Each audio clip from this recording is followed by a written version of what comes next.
Technique কেমন ভাবে রংটা মাখা, তাই জন্য আমি হচ্ছে মাংসটা বসাতে পারছিলাম না। হয়ে এসছে মুরগির মাংসটা আমি হচ্ছে আদা রসুন পেস্ট করে কাঁচা পেঁয়াজ আর এদিকে হচ্ছে সর্ষের তেল দিয়ে ভালো করে ম্যারিনেট করে রেখে দেবো। কে রং খেলতে বলেছে? আর এদিকে এসে দেখছি আমার দুই মেয়ে অলরেডি খেলা খেলতে শুরু করে দিয়েছে পেছনের যে জল নিয়ে। জামা কাপড়গুলো লাল হয়ে যাচ্ছে তো, ওই জন্য তোর মুখে কিছু মেখেছিলিস। কি অবস্থা, আমি বকাবকি করে আরম্ভ করে দিয়েছি। আর কেই বা কার কথা শোনে আজকের দিনে। ক্যাপসিকামটা ভাজতে ভুলে গেছিলাম, তো ক্যাপসিকামটা তাওয়ায় ভেজে নিচ্ছি। এদিকে মাংসর আলু চাপিয়ে দিয়েছি, কারণ শাশুড়িরটা না করলে শাশুড়িরটা আবার ছোঁয়া খাবে না, তো শাশুড়িরটা না করলে আমি মাংস বসাতে পারছি না। শাশুড়ি যেহেতু হচ্ছে মাংসের ছোঁয়া খায় না, তাই জন্য আমি হচ্ছে মাংসটা বসাতে পারছিলাম না। মাংসটা বসে যেত অনেকক্ষণ আগে।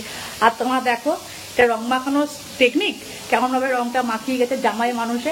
দাঁড়াও আমাদের রান্নাটা হয়ে যায়, তারপরে রং মাখাতে যাচ্ছি, আর তোমরাও দেখতে থাকবে আমাদের সঙ্গে। আর আমাদের রান্না মোটামুটি রাইসটা যখন হয়ে গেছে, মোটামুটি সব হয়েই গেছে, আর কোনো অসুবিধা নেই। একটু পরেই নামবো হচ্ছে রং খেলতে। এটা ভেজে দিই শাশুড়ির জন্য, চাটনি দিয়ে দিই। রাইসটা এখনো টেস্ট করে নিয়ে দিই। চলো খেলতে বেরিয়ে যাচ্ছে, বাইরের অবস্থা খুব খারাপ এখন।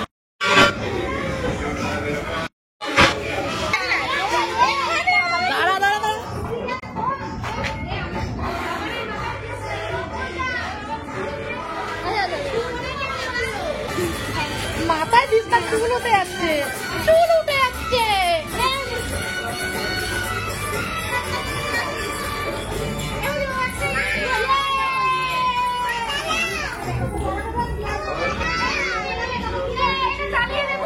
আমি আমাকে রং লাগাবে?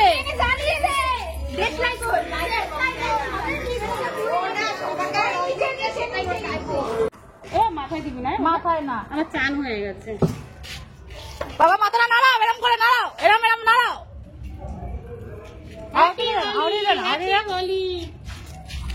আর দিকে দেখ, চলো।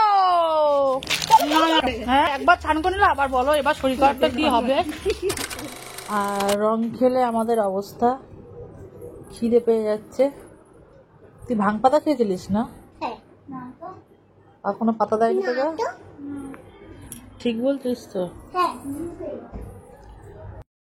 চারটে। আর এদিকে হচ্ছে সেদিনকার করে নিয়েছিলাম হচ্ছে ভাং পাতার বড়া করেছিলাম, দোলে হচ্ছে ভাং করেছিলাম দুধে গুলে, কিন্তু এইবারে করেছিল ভাং পাতার বড়া। নেশা হয়নি, কিন্তু খুব খিদে পাচ্ছিল, তাই জন্য আবার করে নিয়েছিলাম হচ্ছে পিৎজা অর্ডার ওই দুপুর বেলায় 4টার সময়। আরে বাবা মুখটা দেখো খালি, কটা বাজে? 4টে বাজে। কি আছে অর্ডারে? বাবা ইয়ে, কোনটা খাবে? ওটা আবার রাতের বেলা খেয়ে নেবে। আর আমরা ভাল লেগে গেছে, এবার দেখো কি করছে।